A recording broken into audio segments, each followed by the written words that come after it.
Hello, everybody. Happy Monday. Well, that's Monday for me.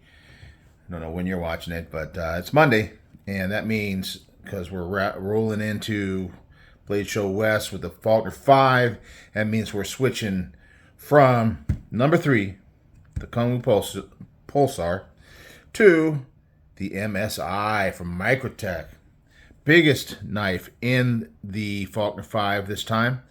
It's a big one. Yeah. Seems like I was more of a big knife guy maybe a year ago, half a year ago, something like that, maybe a year ago. And, this Pulsar's, more of like just a regular full size. But, yeah, I really have enjoyed it this week. Really got to know it a little bit better and did a little cleanup on it, a little sharpening on it. And it is just, it's in a good shape right now. Little fingerprints, but, yeah. Definitely got lots of pocket time and lots of use, and took it like a champ. Great texturing, and I really like this knife.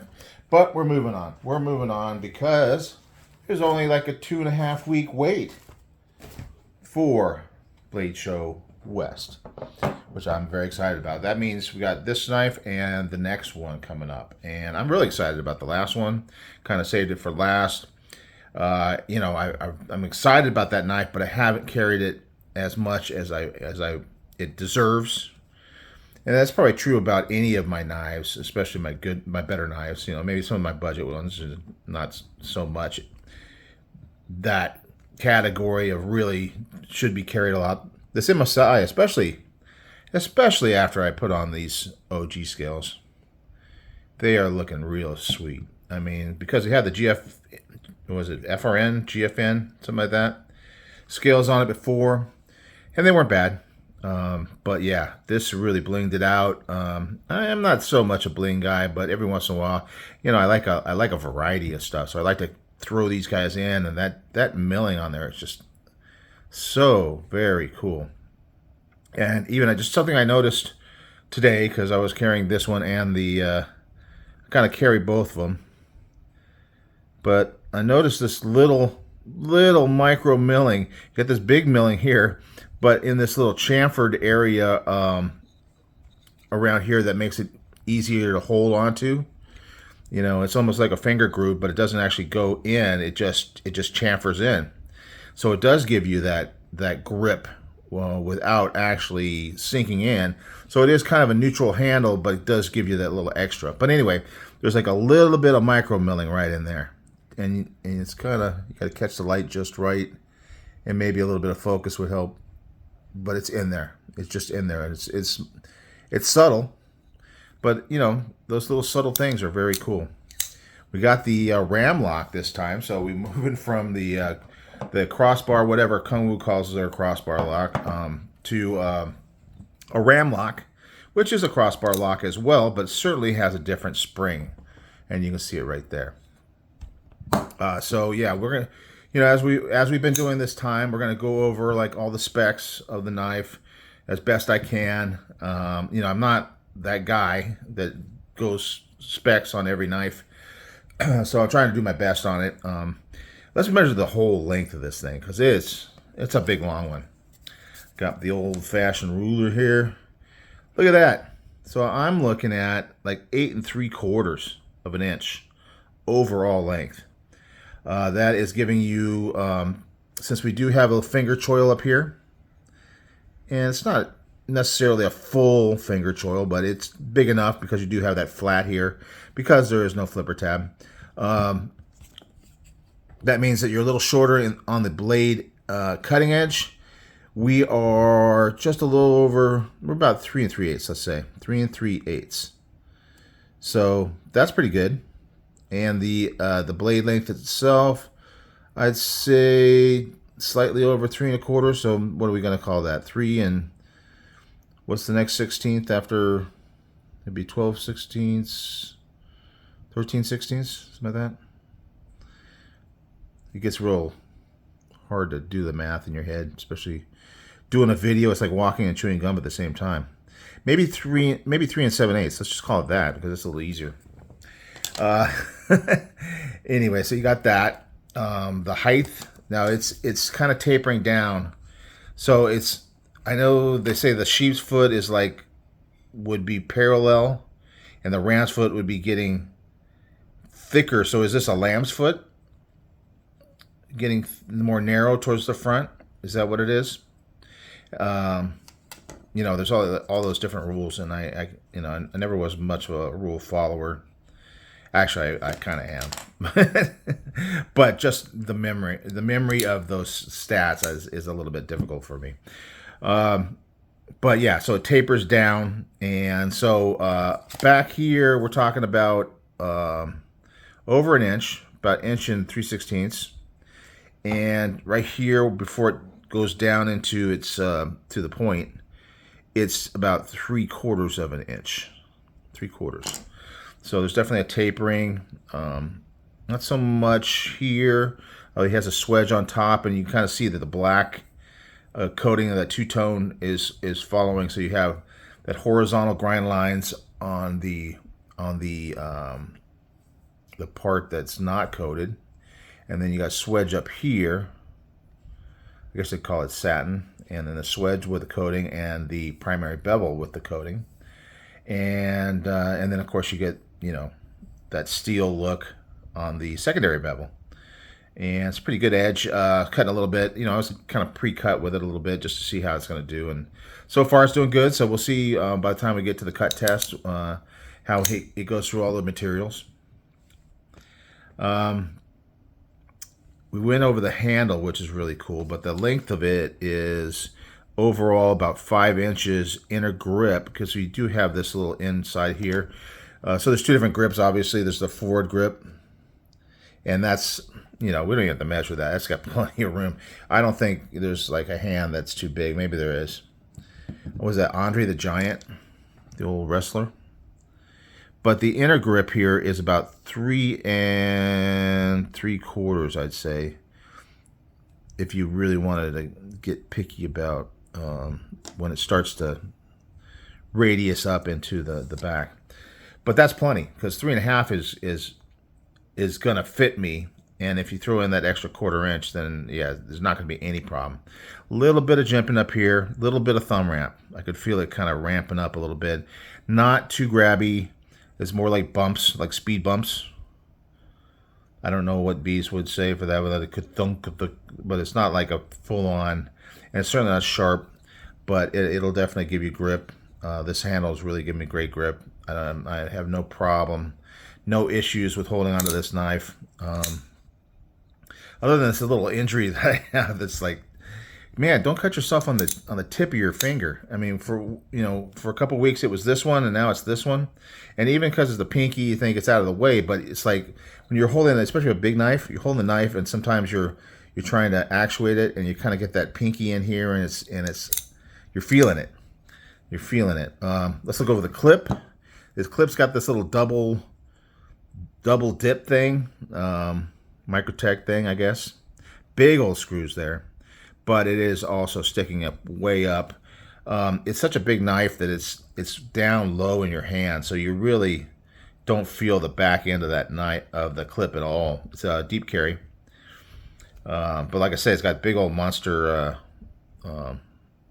rounded off at least, mushrooms in the shade, and it's got all the billboarding on there, but not tons on the blade really. If you, for a Microtech, got this little guy here. It says the blade steel here, which is this is M390 MK, because everybody's got to have their own steel nowadays, I guess. So the MK, and I don't know. I mean, I've heard people say that it doesn't make that much difference. I really don't know. We'll see when we sharpen it. We'll see when we cut with it, and see if it, you know, how the edge is doing by the time we get there. What else we got? The handle here is about 1.125 inches. Gets a little taller here at the flat, about 1.25 inches, and back here it's pretty consistent all the way through at 1.125 inches. Got a little hump in the middle, so it kind of gives you that little downward angle that I kind of like. So I love that. The thumb feels really good here going onto that thumb ramp. It just kind of fits. You know, that's ergos, right? You got this little area here, and it's ambidextrous because you can do it on both sides. The clip does not flip. I can't remember if it flipped on the original scales, but this one does not. But anyway, it feels good in both hands. I mean, and of course the lock is going to be ambidextrous because it's the same on both sides, and the flipping is going to be the same, on both sides. So there's really no issue there. This does have that other form of deployment that's pretty consistent. That little wrist out thing. I mean, even under the camera, I can get it. And I was doing it, especially when I got room to swing, getting it. It doesn't, you know, when you flick it out, you really kind of have to give it a little bit extra, maybe a little bit of wrist, because it doesn't really have that detent to make it fly out. There is some spring there, and so when you're here at a point, it is going to pull in up until that point. So it does kind of keep it together in the pocket, but it's such a big heavy blade that, you know, you start swinging it and that thing comes out. I guess we'll go ahead and do the caliper measurements, and then we'll weigh it. All right, we're zeroed out. I think we're on inches. And we're going to see what the thickness of the stock, 0.159. So it's not that 1/8 that you usually see. This is up more like a 7/16 type thing. 1.159. Maybe that's millimeters. I don't know. No, it's USA. This one is the USA version, so it should be some kind of inch conversion. But 1.567, whatever. It's thick. It's thick, all right? And does it thin out as it goes lower? Let's see. So 1.59, 1.59. So it's pretty consistent all the way down. Obviously, you get the bevel here and the swedge on top, but it's pretty consistent all the way down. So it's a very robust knife. I mean, I think this one's, yeah, and because it's a longer blade, you do want a little extra thickness, you know, just to kind of support that length. Really good size, full plus size knife. The handle thickness, see what we got. We're looking at points, on the clip, 0.156, say, 156. See if we can get, if it's thicker up here, 0.61. So yeah, it's a big meaty guy that fills the hand really well. Definitely not small. And you know, I'm sure that the ram lock would not have as much of an impact as far as having trouble flicking it out, except that it's a big old monster blade. But if you shake it or whatever, or let it drop, it definitely is dropping. It's definitely got great action. We will take it apart. Obviously, I had to take the scales off. I don't remember how much I took it apart, but we'll take it all the way apart. So it's just part of the process that we're doing this time. I had some guy asking me, I can't remember the name. I should know the name. Sorry, names are hard. But he was saying, you know, looking forward to the disassembly of this knife. And I think what's happening is that YouTube is not necessarily throwing my videos up for people to see. He was able to go back and see that it was there once I kind of let him know. But so, I mean, if there's any of the Faulkner 5 that you want to see, I've really been kind of following that same pattern where I do this one first on a Monday, and usually I'll do a collection one on a Tuesday. Wednesday we will take it apart, and then Thursday collection. Then Saturday is when we're going to do the cut test, and Sunday is when we're going to do the sharpening. And that's what we've been doing. I think I've been consistent with that. So it's in that order. So if you go back and look at my videos, there's going to be a couple collection ones in there, but you can find that pattern if you're looking to see how to disassemble one of the knives. So far, it's been going really well. Super happy about it. So we'll see. At least the screws should be good because I've had to take these all apart before. So I don't think we're going to have a problem. I don't think the ram lock is really a big problem. When I took it apart, it didn't like fly all over the room or anything like that. So that's good. Now, the big one is going to be the weight, because this is a big old beefy mofo. And let's close it. And we'll turn on the scale. It's zeroed. 6 ounces. That's beefy. That's beefy. But I like it. It doesn't bother me in the pocket. It feels pretty. I don't really notice it being too bulky in there. In the corner, down in the corner of the right pocket, in the front. So, yeah. I mean, I think it carries pretty well for such a heavy knife. And I wore jeans today, so it wasn't really a big problem. The clip is good going in and out. Haven't had a problem with that. So even though it does have those mushrooms, it does have enough gap above them. I think that just about any material is going to be able to slide in there. Big screws on this thing. So I don't know what the T number on this big one is. Let's get out the one of my tools here. Wasn't planning on it, but that thing was staring at me. I think it might be a T10 or T20 or something like that. So I'm pretty sure that we're talking. This guy's going to be a T8, and I think, yeah, these are all going to be T8s, including the clip. So let's get a bigger one out. This one is too small. So do I even have a big enough one in here? Let's see what this one is. Yep. So this has, like, usually the ones that you'd be able to use on almost every knife. Let's see. I'll put it actually in there and we'll see if it looks like it grabs. But you can visually see that screw and see that it's big. It's a loose one in there. So I'll have to get out the Wee Hot bit set. Let's get a flashlight so I can see this thing. And then we'll wrap it up. So this one is a T15. So I think it's a T20 that's going to be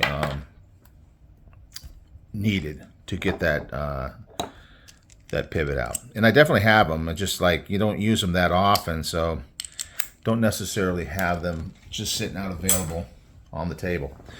All right, guys, so get this back over here. Get my act together. So there you go, guys. MSI, that's the big guy for this week, and the biggest one in the Faulkner 5. And it's going to be fun carrying this thing. Fun seeing how it cuts. I think it should cut well. Sharpening, we'll test out that M390 MK. And yeah, I think it's a good blade shape for cutting, so we'll see how it goes. Oh, that's one thing I didn't do. Let's see what we can do here. I got to turn it on and zero it out. Behind the edge. I am not great at it. I'm trying to catch it at the back of the edge, but my eyesight's not that great, for one thing. Looks like 0.020. I think I got that 0.021. That's definitely too far.